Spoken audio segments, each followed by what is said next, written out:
Krishna and the Serpent, a Hindu story told by Asian Art Museum storyteller Roopa Mohan.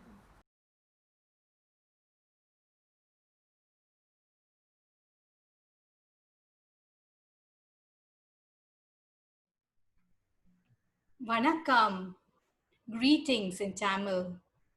Today I'd like to take you to Vrindavan, a little village in North India by the Yamuna River.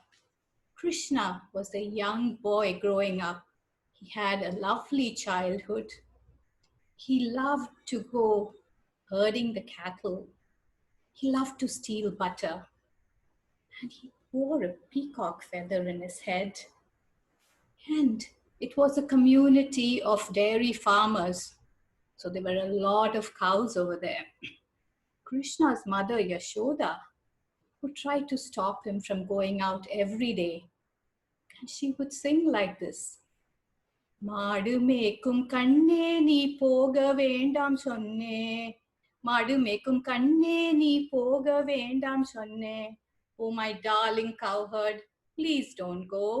காய்ச்சின பால் தரேன் கல்கண்டு சீனி தரேன் காய்ச்சின பால் தரேன் கல்கண்டு சீனி தரேன் கை நிறைய வெண்ணெய் தரேன் வெயிலிலே போக வேண்டாம் Krishna, I'll give you milk, I'll give you candied sugar, I'll give you a handful of butter. Please don't go out in the hot sun. And Krishna would sing back, போக வேண்டும் தாயே தடை சொல்லாதே நீயே போக வேண்டும் தாயே தடை சொல்லாதே நீயே I've got to go, Ma. Please don't stop me. I have to go out and herd my cows happily. I don't want your treats. All I want is to go out and herd them. His mother would say, but Krishna, Krishna, I heard that by the banks of the Yamuna River, there are 3 thieves and bandits. They may catch you. Please don't go. Oh, Ma, I'm not scared of thieves. Am I not one myself? A butter thief? Yashoda would say, oh, Krishna, Krishna, don't go near the Govardhan mountains. I believe there are wild animals over there. There are bears and tigers. They may get you. Don't go there. Krishna would say, Ma, animals are my friends. They will all come running to me. Don't you worry. Krishna, what do I tell your dad when he comes back? Your dad Nanda, when he comes asking for you? Ma, just tell him I've gone to the village street to play ball with my friends and I'll be back real soon. Krishna would run away wearing his peacock feather and playing his flute. His friends would dance and sing and join him. And also the cows, his beloved cows, would follow him totally entranced. One day, when Krishna and his friends went to their favorite spot by the river, they noticed a big change. The grass had completely dried and was brown. The trees had all lost their leaves. There was not a single bird or animal in sight. The flowers and plants had all withered. And when they looked down into the Yamuna River, they were shocked to see the once beautiful, gentle river was now dark and raging with all kinds of fires and gases coming out and spurting all over the place. Krishna knew he had to do something about it. He quickly tucked his flute into his belt, climbed up the nearest tree, and jumped into the waters, the raging waters. When he didn't come out in a few minutes, his friends became so scared. They ran back to the village crying, Krishna has drowned, Krishna has drowned. But meanwhile, our brave Krishna was swimming to the bottom of the river. And when he got there, he noticed a horrible sight. There was this huge serpent that was hissing and squirting its venom all over. Not only that, there were smaller snakes that were also doing the same. They were just polluting the waters. Krishna went closer and bravely said, stop, stop. Stop poisoning the waters. This is the sacred Yamuna river. Please stop it and go away. Who are you, little boy? Sss. I am Kalia, the mighty snake, and I have come here from the faraway ocean with my wives, and we are here to stay.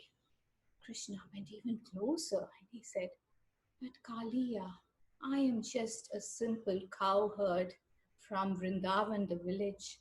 If you continue to do this, we will all suffer. Please stop this and go away. How dare you disturb me, you little cowherd? And Kalia came and grabbed Krishna, and he just coiled himself around Krishna and tried to squeeze him and choke him. Krishna decided to teach Kalia a lesson. After all, he was a god. So what did he do? Krishna got stronger and bigger and pulled himself up to the surface of the Yamuna river. And then he wrestled with Kalia, and there was water splashing everywhere. And while Kalia was becoming weaker, Krishna got stronger, and holding Kalia's tail, he jumped onto his hood. And guess what? He started dancing. Meanwhile, the entire village had gathered on the banks and they were watching this miraculous sight. Krishna went takita, takita, takita, takita, takita, takita.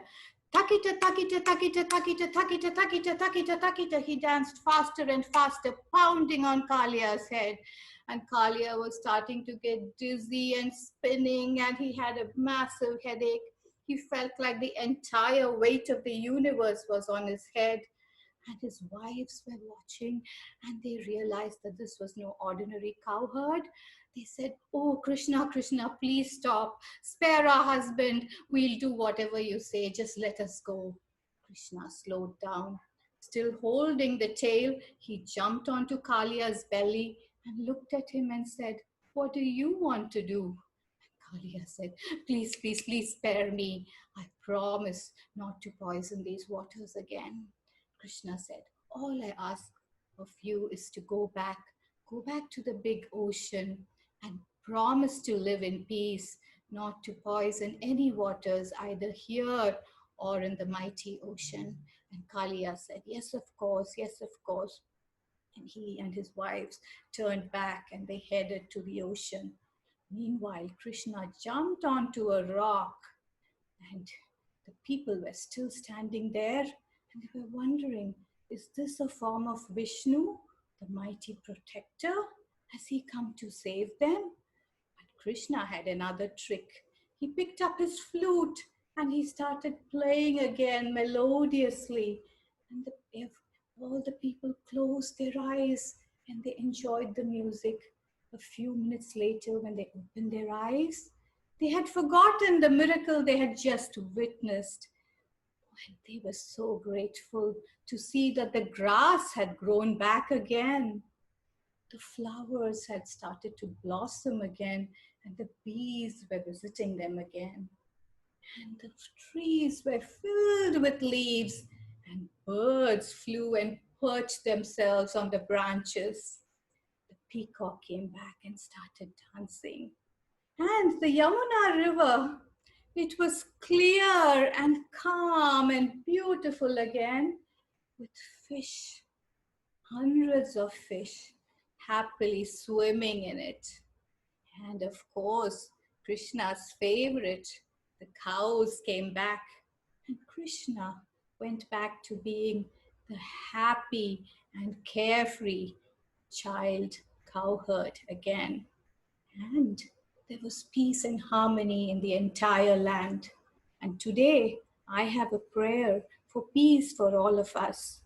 Om Shanti, Shanti, Shantihi, Hari Om.